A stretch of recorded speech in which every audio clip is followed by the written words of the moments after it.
أعوذ بالله من الشيطان الرجيم بسم الله الرحمن الرحيم وقال رب اشرح لي صدري ويسر لي أمري واحلل عقدة من لساني فقولي بسم الله والحمد لله والصلاة والسلام على رسول الله صلى الله عليه وسلم.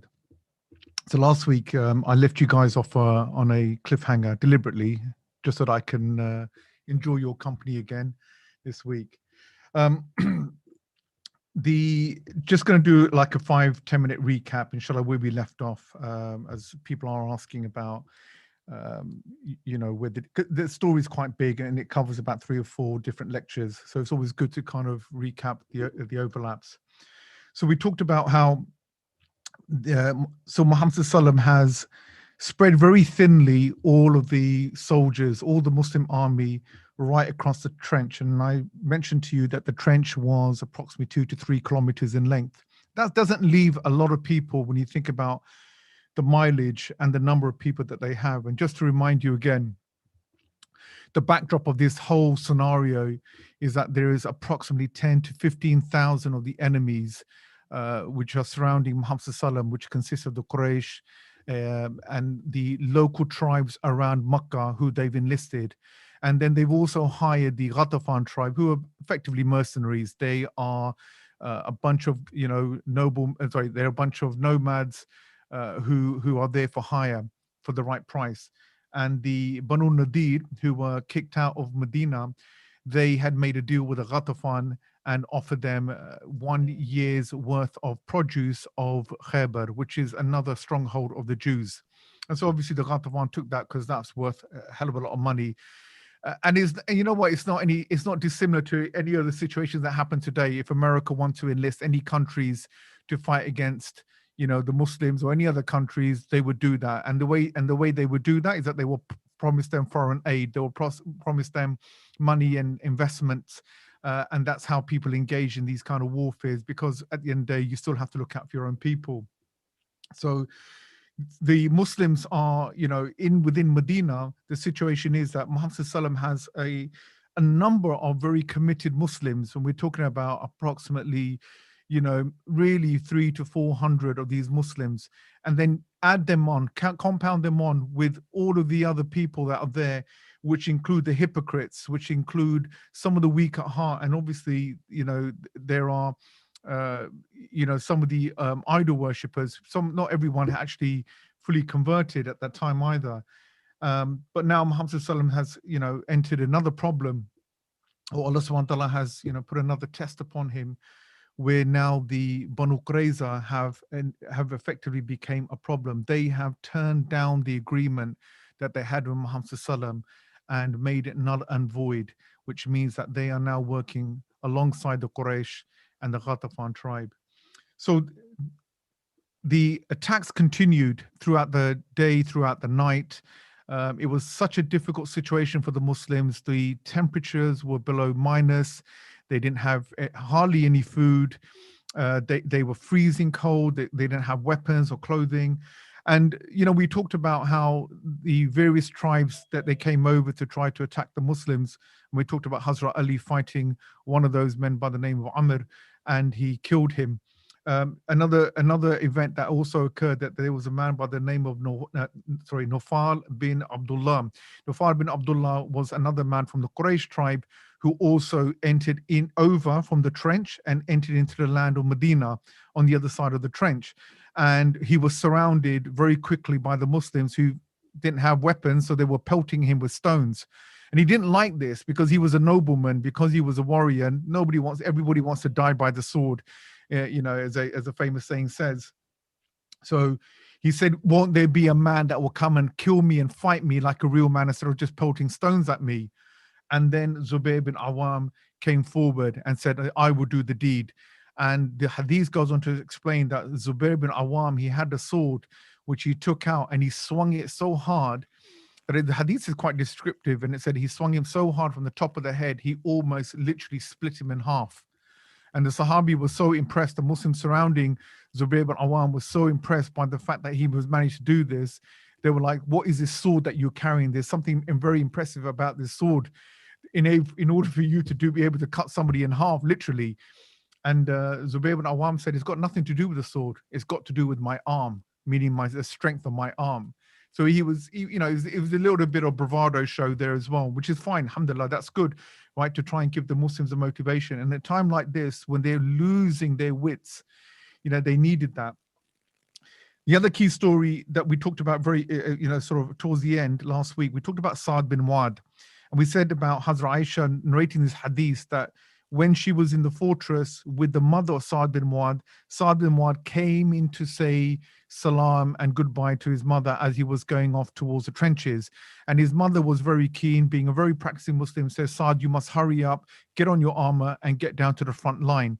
So the armor that he wore was very small for him. It's the only thing that he can afford. And so when he wore the armor, it exposed his arms. Now, when Sa'd bin Mu'adh went onto the front line, he actually got shot in the arm, and he received quite a severe injury.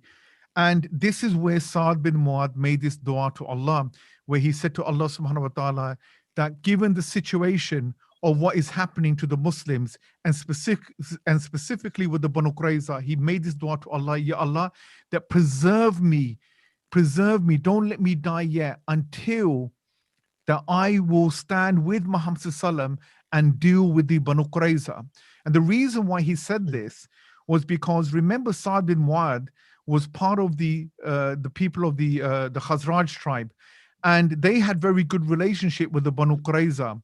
So the fact that the Banu Qurayza had turned against Muhammad sallam after they had an honorable deal, a straightforward deal, and they turned against Muhammad sallam in a form of treachery, this angered Sa'd bin Mu'adh. It was almost like he took it personally. He was very embarrassed by the fact that how can the Banu Qurayza, I have a relationship with you. I was the one who tried to build this relationship with you, with Muhammad sallam, and we had a treaty.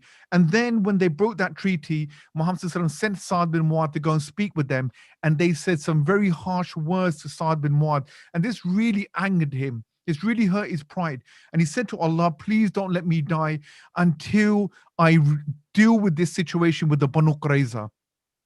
And so Allah subhanahu wa ta'ala gave him that permission, allowed him to survive. So later on in the story, inshallah, probably won't cover it today, but next week or the week after that, you will find that Sa'd bin Mu'adh survived from that injury only for a very short period of time so that he can decide what the outcome would be for the Banu Qurayza.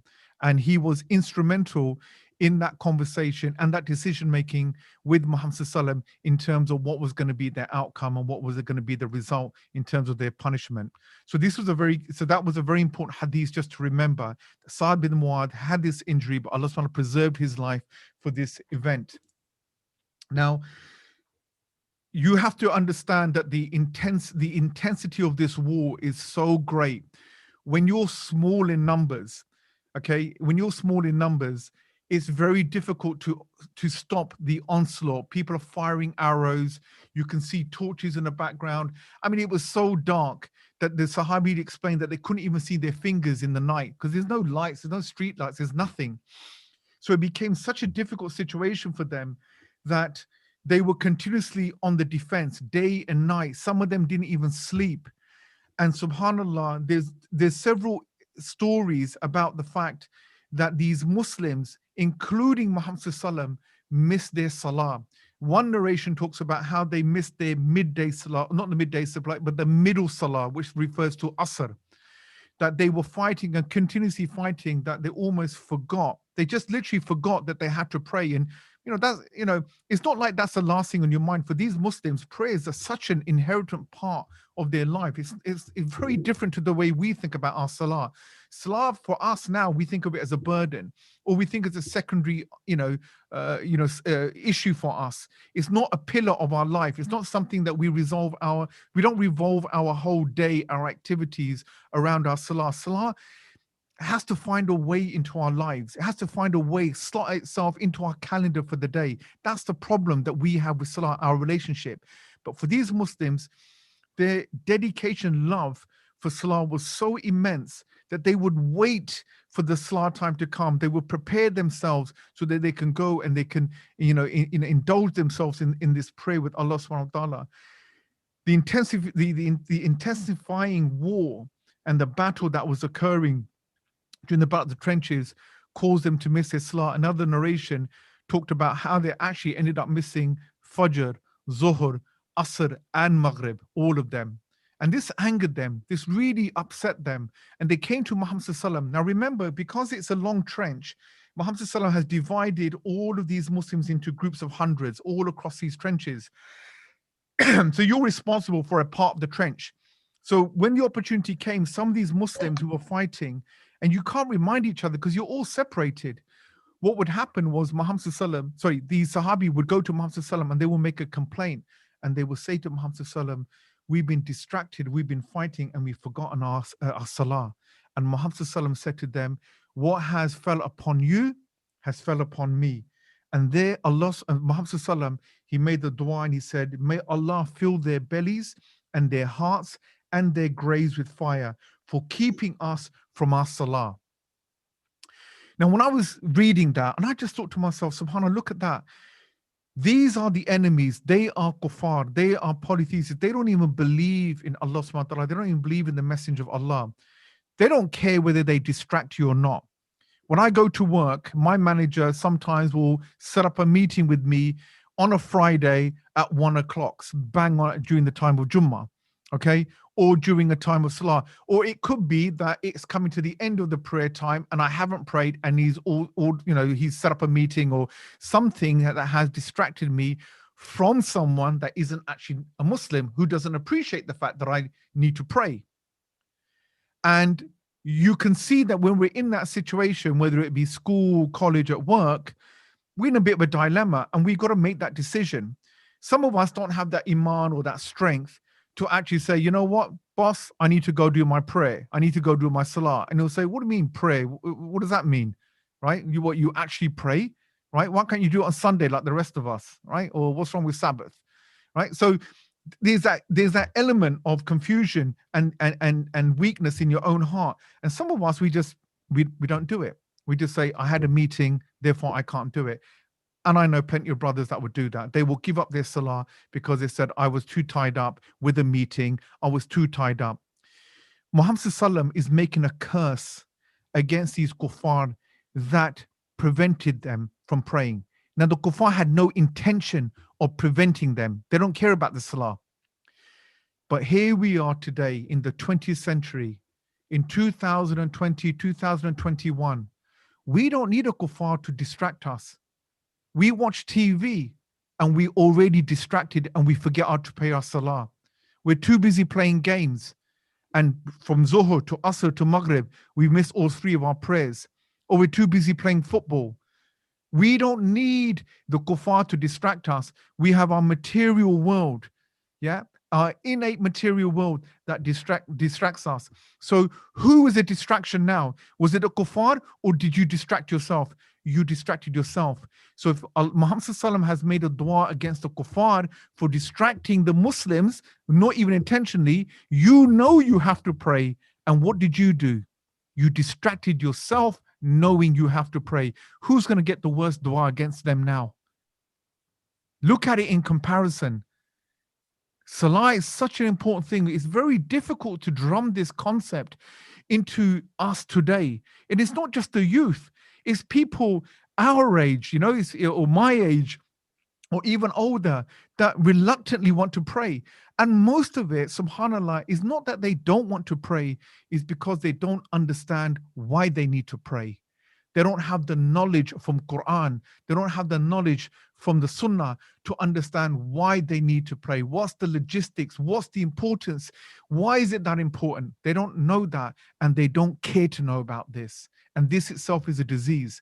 And so Muhammad Sallallahu Alaihi Wasallam, when this happened, he asked Hazrat Bilal, make the adhan. And this is where for those who study fiqh or usul al-fiqh, you'll understand that these are where the evidences are used to understand about the fiqh of salah itself. So there's a various amount of disputes, and this is specifically for those who study fiqh, in terms of when the salah is conducted. If you miss your salah, not intentionally, how do you conduct those salahs afterwards? Okay, so some scholars will have the view that if you miss them, you make them up, and you make them up in a particular order. And so Muhammad Sallallahu Alaihi Wasallam, he prayed the Zuhr, then the Asr, and then the Maghrib, and then the Isha. So that was the order that they would pray. So during the Isha time, he will not pray the Isha first, and then the Maghrib, and then the Asr, and work backwards. He would start with the very first one that was missed and work his way through. So there's various rulings around this. Some scholars disputed about whether this event, was before the Salat al-Khawf. That why didn't they install Salat al-Khawf in this situation? And the simple understanding is Salat al-Khawf, they understood that they had to pray. They knew. It's not that they forgot, and therefore they protected themselves by praying in different lines, one group standing up, the group sitting down, and they will swap position. But this is clearly a situation when you have forgotten. Remember the hadith of Muhammad sallam, who said that my ummah is not accountable for three situations. Number one, when they're asleep. Number two, for forgetfulness. And number three, for duress. And when you sleep, why? Because Muhammad sallam said the pen is lifted. The angels lift the pen and they do not write down your deeds because you are in no control of your body. Forgetfulness, because you can forget, shaitan can make you forget, and it's not intentional. So you will not be accountable for that. And therefore you are asked from Sharia perspective to make those up. The conditions for the Muslims worsened, and it got worse and it got worse with the continuous onslaught from the kuffar attacking them, their huge numbers, not knowing where they're coming from. As the ayah of the Quran said, they came from above, they came from below, they came from the left, they came from the right. Imagine it's so dark.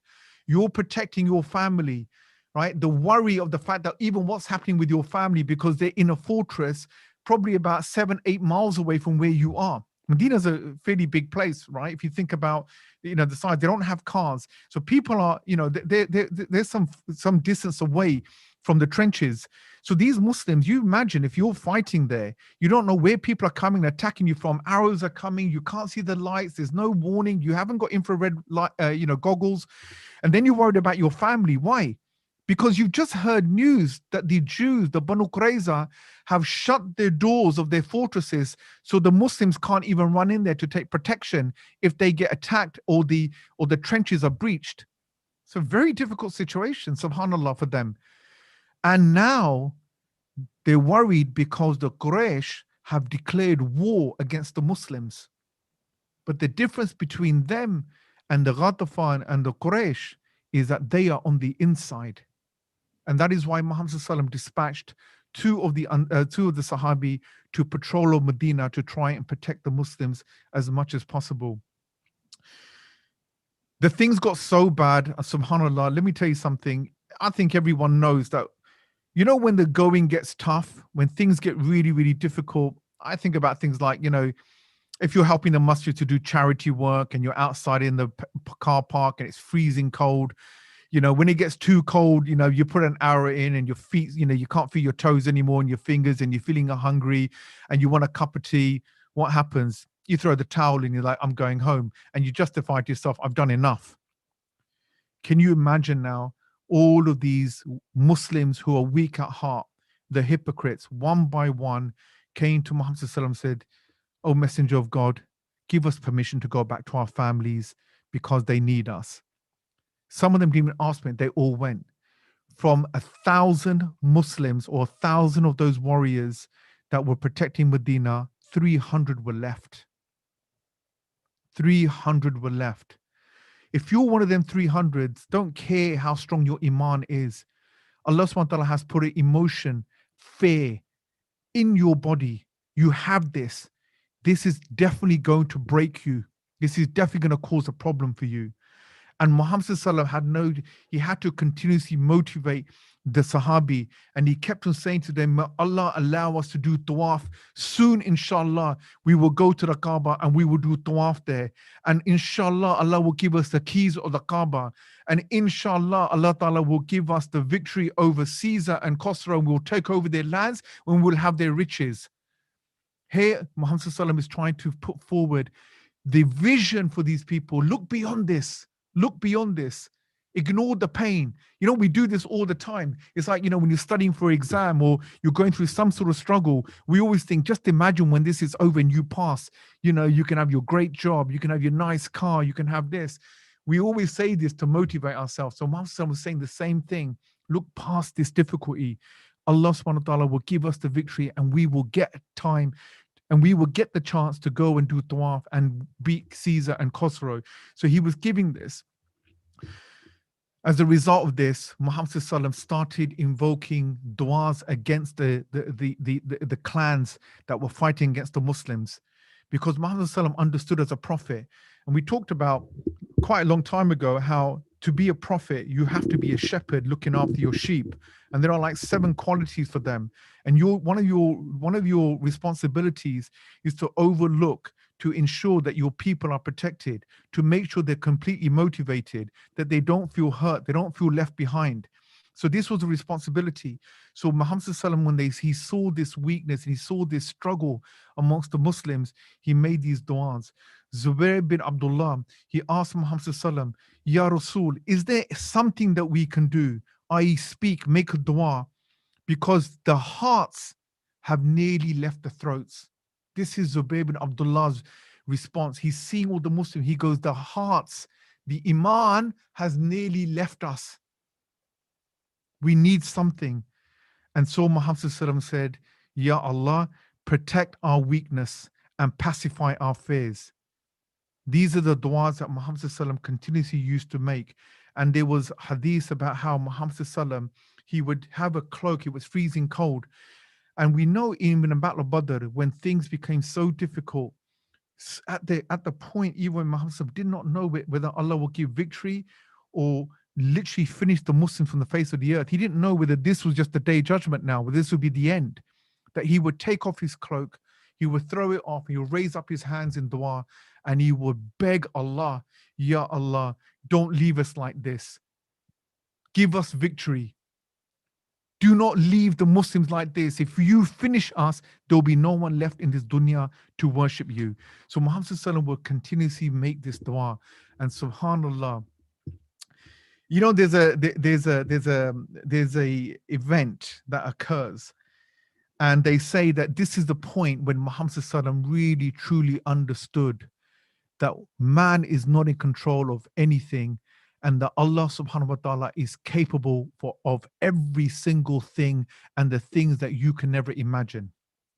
After this dua, this heartfelt dua that Muhammad ﷺ made several times in the freezing cold, and the Sahabi was sitting there watching, fighting, looking at him, hoping that the victory will come. Allah subhanahu wa ta'ala sent this man from nowhere. And when I mean nowhere, he came from the Ghatafan tribe. So outside of Medina, up comes a man from the Ghatafan tribe by the name of Nuaym bin Masood. Nuaym bin Masood. Now, there isn't much details in terms of his history as of who he is, but what we do know is that Nuaym bin Masood was a nobleman of the Ghatafan tribe. He was one of their chieftains. Ghatafan was a huge tribe. Remember, there's 6,000 of them right now fighting against the Muslims.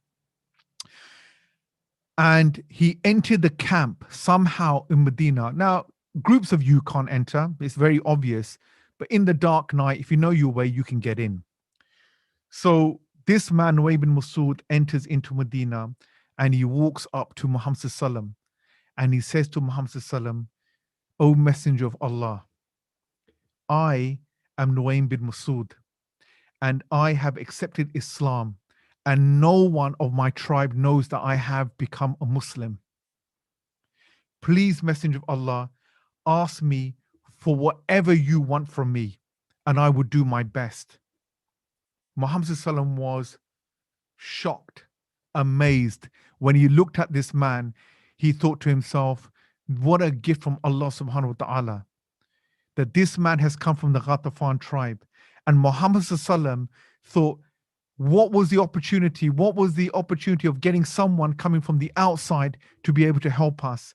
And so Muhammad ﷺ said to him, you are the only man that can have the ability to use trickery to relieve us of these clans.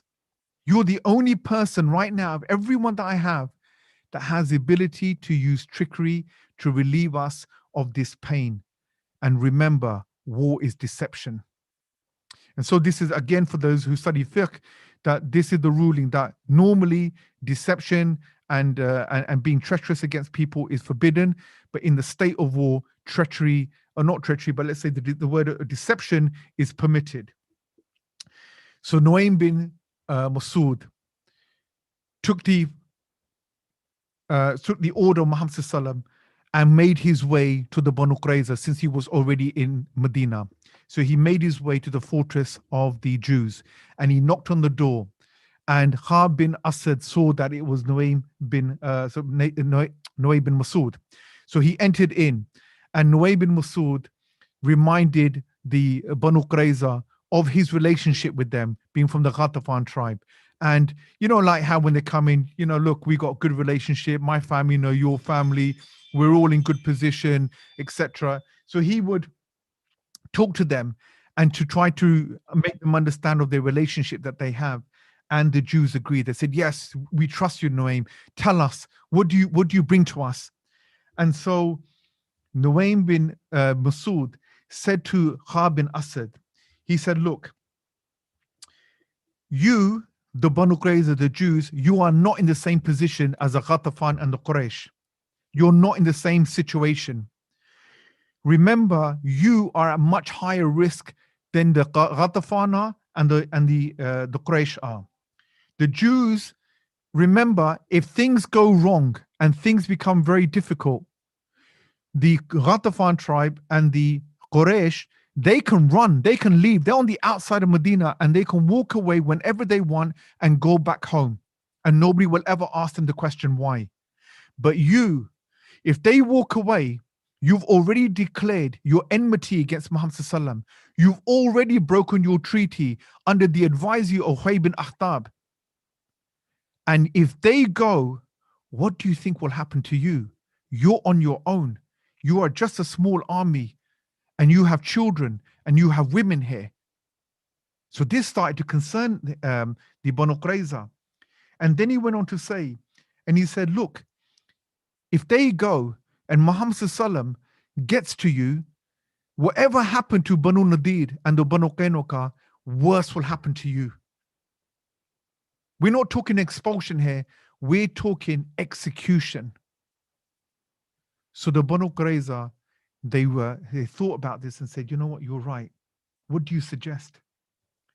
And he said to them, what I would do if I was you, and I'm doing this out of loyalty to you, I would say to the Quraysh and to the Ghatafan tribe, give me some people of your chieftains, your leaders, as security. Why?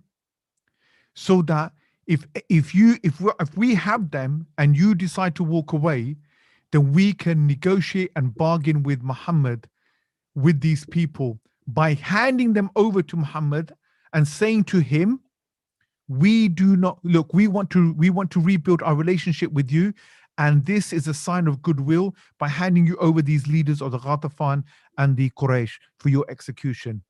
That's how we will show our hand for so that you can understand that we are being sincere about this. So the Banu Qurayza, they like this idea. So Nuaym left, and Nuaym went over and made his way to see the Quraysh. He went in and to see Abu Sufyan, and he reminded Abu Sufyan of their relationship. He said, "Look, Abu Sufyan, we're from the Ghatafan. We've always supported you. We're here today to fight this man Muhammad, and you know that we've always stuck by you from day one. We were never for him. We were always against him." And Abu Sufyan said, "Yes." He said, "I'm going to tell you something, but I need you to keep it in confidence. Do not tell anybody. What I'm about to tell you is top secret." He said, I have heard that the Jews have regretted breaking their alliance with Muhammad. They're feeling bad and they realize that this is a very, very bad situation for them. So they have gone to Muhammad and they have said, "Oh Muhammad, we feel bad about breaking this deal, and it was wrong of us doing this. To show that we are sincere, we are willing to give you some hostages from the Quraysh and from the Ghatafan. And not just any hostages, we're talking about some of their leaders. And that would be our way of effectively forming an apology. And then what you can do is that you can execute them all right, and we can renew our license, our relationship with you. And Abu Sufyan was shocked when he heard this. And he said, and Nuaym said to them, and when they said this to Muhammad, Muhammad agreed to this. He said, that's a good idea. So why don't you do that? Why don't you give me those hostages? So Nuaym said to Abu Sufyan, so just be ready. If they come to you and they ask you for hostages, you'll know why they're doing it. SubhanAllah, look how clever Nuaym bin Masood is. And he had to be this smart. He was one of the leaders, of the many leaders of Ghatafan tribe. There's a reason why he's like that. He had to think very quickly how he was going to form a disunity amongst the alliance. So there will be no more alliance left. Nuaym left the camp of the Quraysh and made his way to the Ghatafan tribe. And he said the same thing to his own people. And remember, the Ghatafan tribe there are many different sub-tribes. So he is probably in charge of one particular tribe. And he called on the leaders and he said, I want you to keep this confidential. This is top secret. And he reminded them of their loyalties to him and his loyalty to them as well. And they agreed. They said, look, Nuaym, of course we trust you. You're the man of your word. He said, look, I'm going to tell you something. This is what's happened. And what I've told the Quraysh is what I'm telling you now. So I want you to be careful of both of them. Be very cautious. You can't trust the Quraysh and you can't trust the Banu Qurayza. From just that one night, this man, Nuaym bin Masood, created disunity and doubt and dissension between all of them. Look how Allah subhanahu wa ta'ala, He didn't even want the Muslims to fight. Allah's help comes from nowhere. Allah's help can come from anywhere, from places you would never expect. So what happened was Abu Sufyan and the leaders of the Ghatafan, they said, this is becoming so difficult, hanging out here for days on end. Let's send a few messengers out to the Banu Qurayza and let's get them to engage. Why? Because we're from the outside and it's hard for us to fight. We can't get over that trench. The Banu Qurayza on the inside. If they attack Muhammad and his army from the inside, they will leave their position at the trench. We can come over and we can finish them. So they sent people like Ikramah bin Abu Jahl, the son of Abu Jahl. They sent some of the leaders of the Ghatafan tribe and they made their way to Banu Qurayza. They sat there and they had a meeting. And so these alliance said to the Banu Qurayza that they were not at home. They reminded them we were not in our permanent quarters. We were outside in the desert. We're out there waiting. It's freezing cold. The wind is blowing. It's like the wind is like a bolt. It smashes up all our tents. We are not in a good situation. Our horses and our camels are all dying and the food has run out. And they knew the food had run out because the Banu Qurayza had sent out 20 camels loaded with food earlier on to the Banu Qurayza, to the Quraysh, because the food was running out. They couldn't even cook the food because they couldn't light the fire because the wind was so rough. So they reminded the Jews, look, we're in a very precarious, difficult situation outside. And therefore, remember, you're sitting comfortably in your homes, but we're not. Therefore, Banu Qurayza, we need you to start attacking now. We can't wait any longer. Banu Qurayza looked at them and they looked at each other and they said, we can't do this today. They said, why not? They said, because it's Friday, it's Sabbath. And you know that on Sabbath, if we do anything like this, it's a bad omen. We become cursed. And we know that from our history. Also, if you want us to fight, let's make this very clear. Yes, you're on the outside, but you can leave anytime you want. We want security. Give us some of your leaders. Give us some of the Quraysh and Ghatafan, you give us some of your leaders, just as security.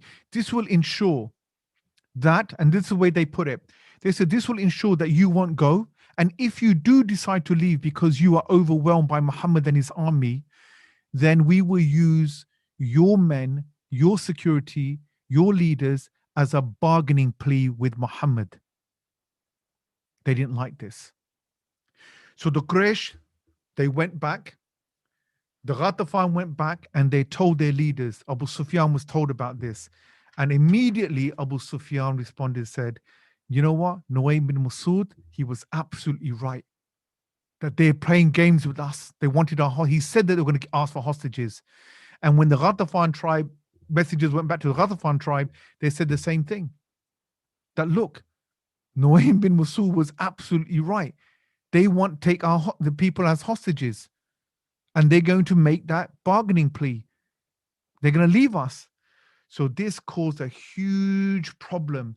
The dissension between these organizations became really bad. So the Quraysh had sent a response back to the Banu Qurayza. And they said to the Banu Qurayza, we will not hand over anyone as hostages.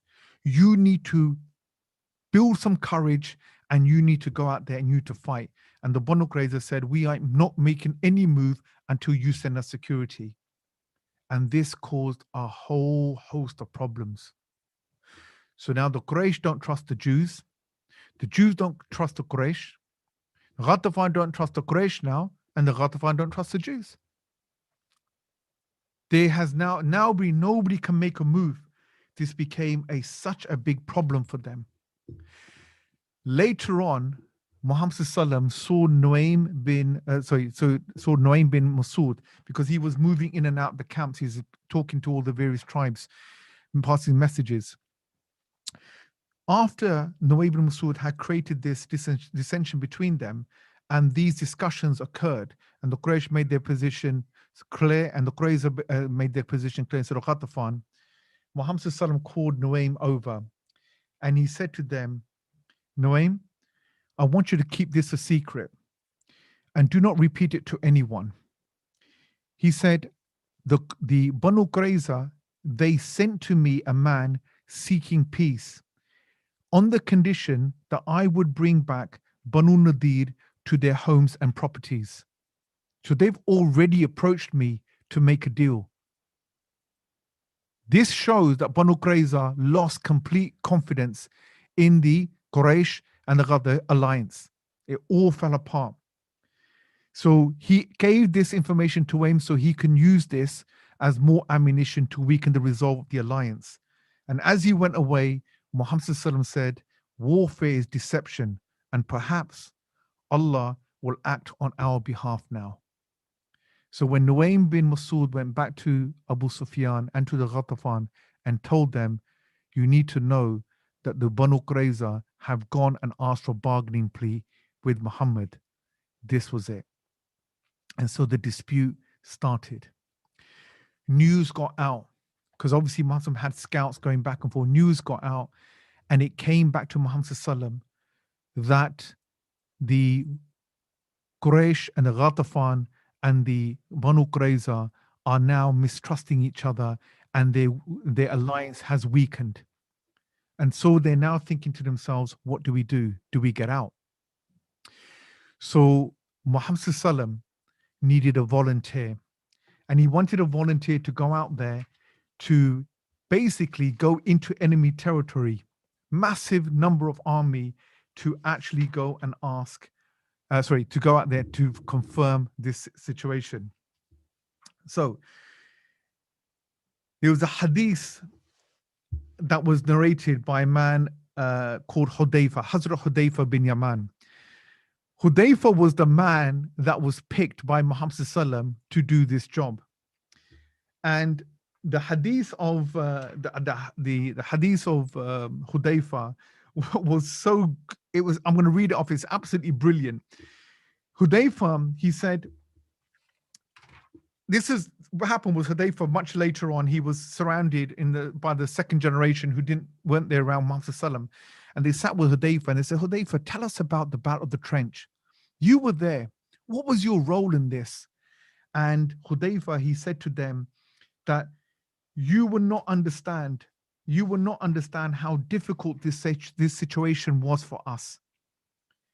You can just imagine that during that period of time, that the Banu Qurayza, when they shut their fortresses and their doors, they sent some of their men out into the fort. They sent some of the men out into the land of Medina, and they in particular went to the fortress where the women and the children were held. So just outside of this hadith, this is just a story that I forgot to mention. So when the Jews came out scouting, the way they wanted to weaken the Muslims is by finding out where the women and the children and the older generation were kept, so they can kill them first. So they went to Al-Fari, which was a fortress which was owned by one of the Sahabi. When they went there, they started scouting around, looking around for any of the weaknesses that they could potentially get into those fortresses. This fortress in there was Safiya bin Abdul Muttalib. This was the aunt of Muhammad Sallam. The fortress was owned by a Sahabi by the name of Hassan bin Thabit. When she looked down, she noticed that there's some of the Jews were walking around, the armies who were scouting around. And she said to Hassan bin Thabit, you need to go down and you need to deal with them before they return back and they tell the Jews about our secret hold, where we are and how to enter. Hassan bin Thabit responded back to Safiya, says, daughter, please, you can't ask me to do this. You know it's not in me to do this. I'm not, I don't have that courage. Safiya became so angry that she put on a cloak herself. She climbed down the fortress. She took almost like a bat with her. And when she got close down to them, she beat one of them until he died. And then she went back up again and she said to Hassan bin Thabit, now you need to go back down and get the other one. And he said, may Allah forgive you. Safiya, you know I can't do this. I don't have this kind of courage. And so Safiya went down to go and kill the other one. Hassan bin Thabit was a Sahabi that Muhammad ﷺ used because he was excellent at poetry. So he would be one of the Sahabi that would do a lot of the media campaigns protecting the Muslims and against the Quraysh. This is interesting because Hassan bin Thabit wasn't a kind of person that had a lot of guts and a lot of strength to fight. He was a very timid kind of person and he did not like fighting. That probably explains why Hassan bin Thabit wasn't at the trench, that he was locked away with the women and the children. Because sometimes Islam recognizes this, that there are some people who will become more of a burden to you. And that's not because they're just weak in terms of their iman. They just don't have the ability to be the kind of person to pick up a sword or to go out there and fight. So he was left there. And that's why when Safiya bin Abdul Muttalib had asked Hassan bin Thabit, you go down and kill them. He said, no, I don't have that kind of guts. I'm not that kind of man. I don't have that strength. So this just kind of shows you that there are different kind of characters when it comes to the Sahabi. So this man, coming back to this original story about Hudayfa bin al-Yaman, this man from Kufa sat down with Hudayfa bin al-Yaman and he said to him, have you actually seen the messenger of God? And were you really a companion of his? And Hudayfa said to this man, oh yes, nephew. How did you get by? He asked. And Hudayfa said to him, it was so difficult for us. Subhanallah, you would not imagine how difficult that day was for us. He said it was so dark, we could not even see our fingers. The Jews of Banu Qurayza were continuously surrounding us. They were continuously trying to attack our families. And this became a real serious problem for us. And then he went on to say, then there came a point when this man Nuaym came and he caused this confusion and he caused this disunity amongst the alliance between these people. And he went on to say that when Muhammad ﷺ heard about this, we were all sitting there and we were freezing cold with our cloaks on. And Muhammad ﷺ, he said, I need someone to stand up and go volunteer and go into the enemy territory to confirm what has happened. Hudayfa said, all of us kept our eyes down. He said, we were freezing cold. We couldn't even see our hands. We had no food. And we were so scared because of all the events that occurred. Who would go? Nobody would go. So Muhammad ﷺ He looked at me and he said to me, you stand up. Because what Muhammad SAW has said, who will stand up and volunteer and on the day of judgment will become my companion? Even by that statement, normally the Sahabi jump at it. You can just imagine what they must have been facing for them to not even want to stand up. So Muhammad SAW had no choice but to pick someone. And so he picked this man, Hudayfa. Hudayfa, he said that I stood up and I went over to Muhammad SAW. And Muhammad SAW said to me, you need to go over there, Hudayfa. And when you go there, do not try to engage in fight or warfare with anyone. I just want you to get the information and come back. He said, when I left, the Messenger of Allah, he spoke these words because I was so scared. I was shivering and I was so scared about going out there in front of all of these people. And as I was leaving, Muhammad Sallam, he made a dua and he said, oh Allah, protect him from danger, from his front and rear, from his left and from his right, from above him and from below him. And Hudayfa said, and I swear, I felt from the entirety of my body, he goes, the fear in my whole body completely went. And the cold that I was shivering from was gone. I was not shivering anymore. And he said, and I was turning to leave, and he called out to me and he said, Hudayfa, don't cause any disturbance in the enemy before you come back to me. Hudayfa went on to say, as I approached the enemy camp, I saw the lights, the light of the fire that they had burning. As I went further in, he goes, there I saw a dark-skinned, heavy-set man, big-built person, and he was holding his hands out and above the fire. You know, like how he's rubbing it on the fire. And then he was wiping them on his waist. And he was saying to his people, get your mounts ready. I had never known Abu Sufyan before that. I've never seen him, he said. He said, the moment I saw him, I didn't think. I took my arrow from my quiver. I loaded it up. And remember, it was dark. Even though he was amongst a lot of the people, he said, at a distance, I pulled it back. He goes, Wallahi, he goes, I had a clear shot. I had a clear shot at him. And then I remembered what Muhammad SAW told me. He said, Hudayfa, don't cause any disturbances. Make sure you come back without causing any problems. So then I let it go. Hudayfa said we went there and Abu Sufyan called all of us and we sat next to each other. He said, Abu Sufyan looked at the soldiers and he said, take the man next to you and identify yourself to each other. Hudayfa goes, oh my God, I'm going to be in trouble. So Hudayfa was very smart. So before the man next to him could ask him who he was, he quickly grabbed that man and said, who are you? Where are you from?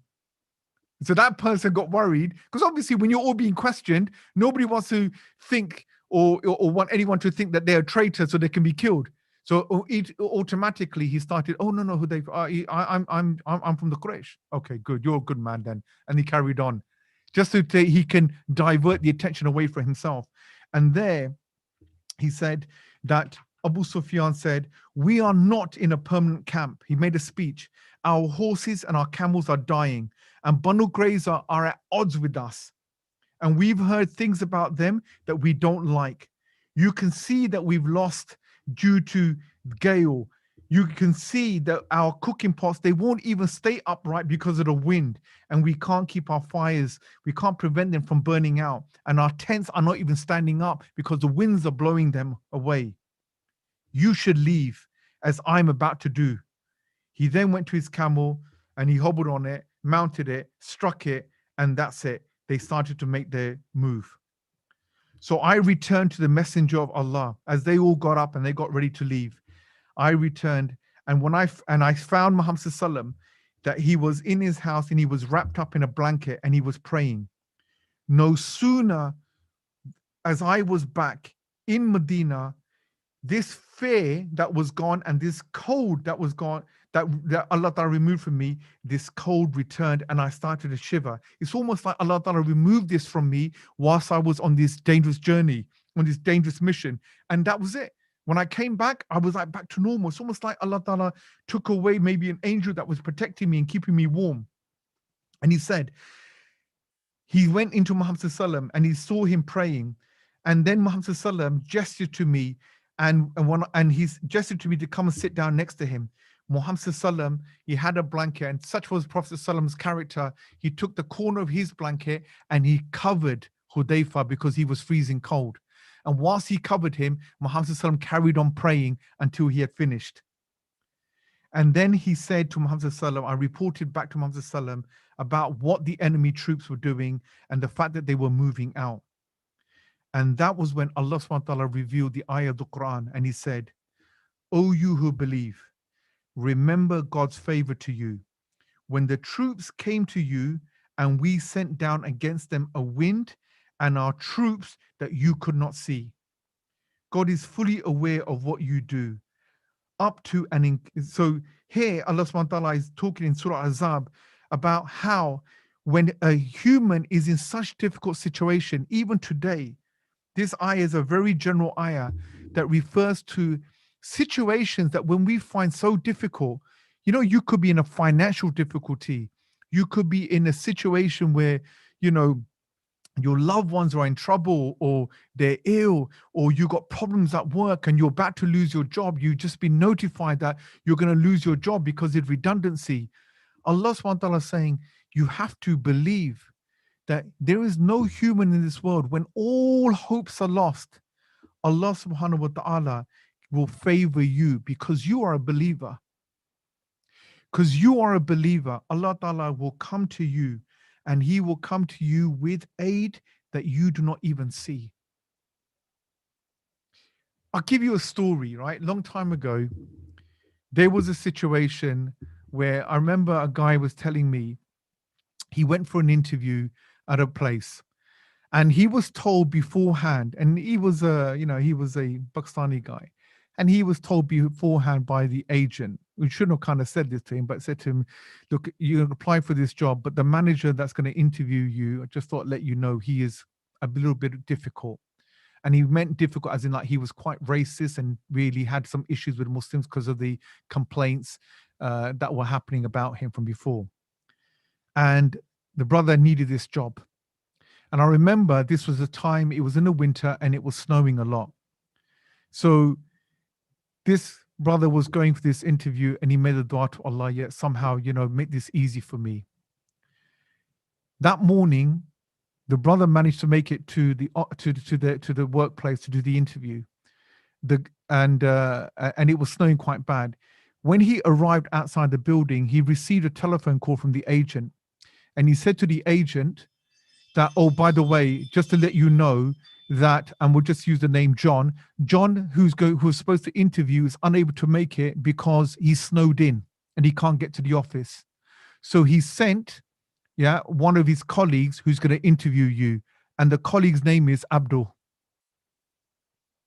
So there was a Muslim that stood there in front of him, interviewed him and liked him. And because he was a Muslim, he goes, we hit it off, and he gave me the job. You see, when you think things are difficult, Allah subhanahu wa ta'ala provides his help. Now, you need to understand something. You have to meet in the middle.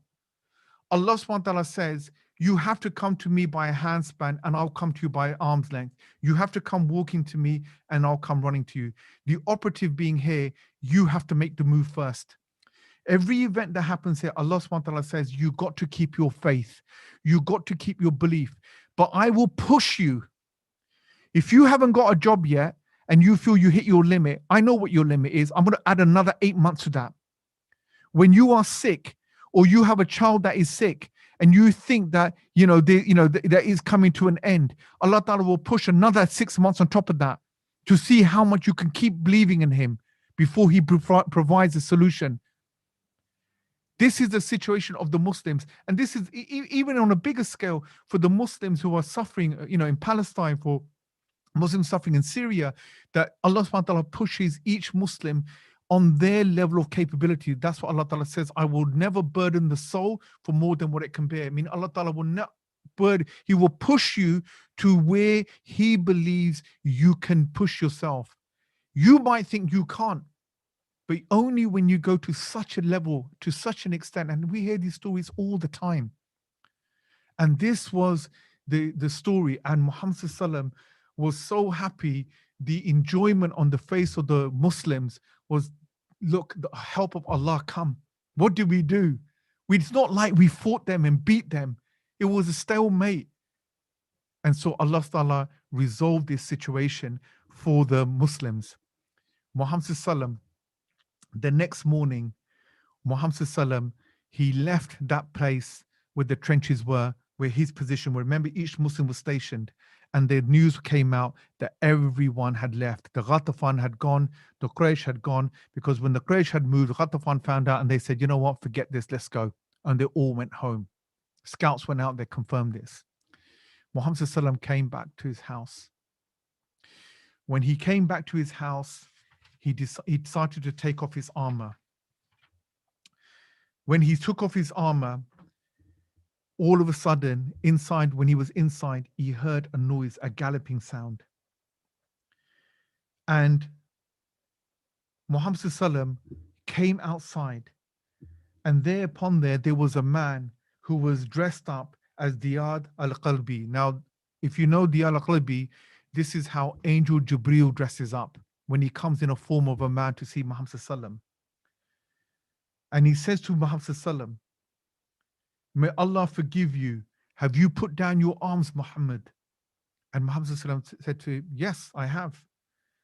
And Jibreel said to him, well, we have not put down our arms. Since your enemy came at you, and I'm continuing to pursue them, meaning the Banu Qurayza. And he said, I'm going to continue to pursue them until Allah defeats them. And so here, when he turned up, when he came in his horse, Muhammad SAW came out and he says, why are you putting down your armory? I'm not finished and the job is not done. The Banu Qurayza are yet to be dealt with. And Muhammad SAW called the adhan and he put on his armor and he said to the Muslims, we're not done yet. We have another fight to go to. And he ordered the Muslims to make their way to the southern part of Medina to fight the people of the Banu Qurayza.